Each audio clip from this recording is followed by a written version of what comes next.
ফর্মের তুঙ্গে থাকা মুস্তাফিজুর রহমান, তাকে নিয়ে তাই প্রত্যাশাটাও ছিল সবার সব থেকে বেশি। তবে একের পর এক বড় টুর্নামেন্টে বাধা, রাজনীতি, ইনজুরির কারণে খেলতে না পারায় হতাশ ফিজ ভক্তরা, আক্ষেপ দেশের দর্শকদেরও। 2026 সালটা যেন কোনোভাবেই নিজের বাগে আনতে পারছেন না এই বাঁহাতি পেসার। প্রথমে বাদ গেলেন ইন্ডিয়ান প্রিমিয়ার লিগ বা IPL থেকে, খেলতে পারেননি জাতীয় দলের হয়ে টি-20 বিশ্বকাপও। এবার খেলা হলো না দ্য 100 ক্রিকেট লিগেও। একের পর এক এমন দারুণ সব সুযোগ মিস করে হয়তো কিছুটা মন খারাপ হতেই পারে ফিজের নিজেরও।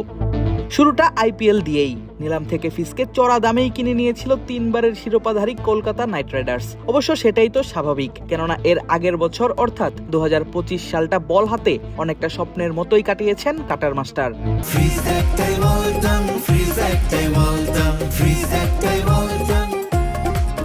2025 সালে জাতীয় দলের জার্সিতে 20 আন্তর্জাতিক টি-20 খেলেছেন মুস্তাফিজ। সেই 20 ম্যাচে শিকার করেছেন 26 উইকেট। বেস্ট বোলিং 11 রান দিয়ে শিকার 3 উইকেট।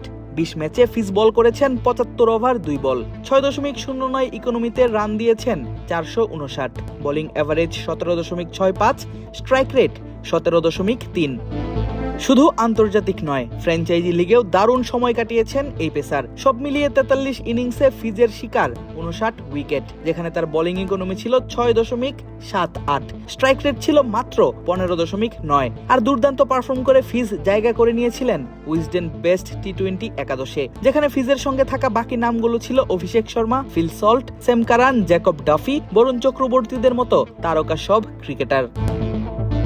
তবে কলকাতার জার্সিতে আর মাঠে নামা হয়নি ফিজের, হয়েছিলেন রাজনীতির শিকার। ভারতের উগ্রবাদী কয়েকটি দলের সমালোচনা আর আন্দোলনের মুখে মুস্তাফিজকে নিজেদের স্কোয়াড থেকে বাদ দিতে বাধ্য হয় শাহরুখ খানের দল। সেই থেকেই শুরু। মুস্তাফিজকে বাদ দেওয়ার প্রতিক্রিয়ায় বাংলাদেশ ক্রিকেট বোর্ডও আর অংশ নেয়নি 2026 টি-20 বিশ্বকাপে। এমনকি প্লেয়ারদের নিরাপত্তার কথা বলে সরকারও অনুমতি দেয়নি দলকে ভারত সফরের। ফলে এবারের টি-20 বিশ্বকাপটাও খেলা হয়নি মুস্তাফিজের। অথচ বিশ্বকাপ শুরুর আগে থেকেই ফিজের দিকেই ছিল বৈশ্বিক ক্রিকেট বিশ্লেষকদের নজর, কেননা উপমহাদেশের কন্ডিশনে ফিজ কতটা ভয়ঙ্কর তা জানা আছে সবার। আর তারপর জিম্বাবুয়েতে খেলতে গিয়ে এবার ইনজুরিতে পড়েন এই পেসার, আর এতেই ছিটকে যান সিরিজ থেকে, যা নিশ্চিত করেছিলেন জাতীয় দলের ফিজিও বাইজিদুল ইসলাম।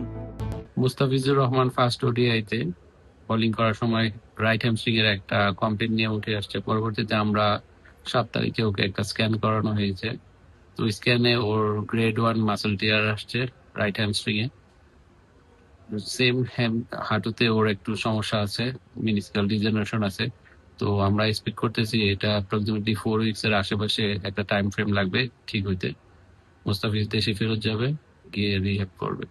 আর এই ইনজুরির কারণেই ফিজের তালিকায় যুক্ত হয় আরো একটি না খেলা টুর্নামেন্ট। প্রথম বাংলাদেশি হিসেবে মুস্তাফিজের খেলার কথা ছিল ইংল্যান্ডের দ্য 100 টুর্নামেন্টে। তবে জুড বেলিংহামের দল বার্মিংহাম ফিনিক্সের হয়ে ফিজ খেলতে পারলেন না এই ইনজুরির কারণেই। 2026 সালে বড় বড় 3টি সুযোগ মিস হওয়ায় তাই হতাশ দর্শকরাও।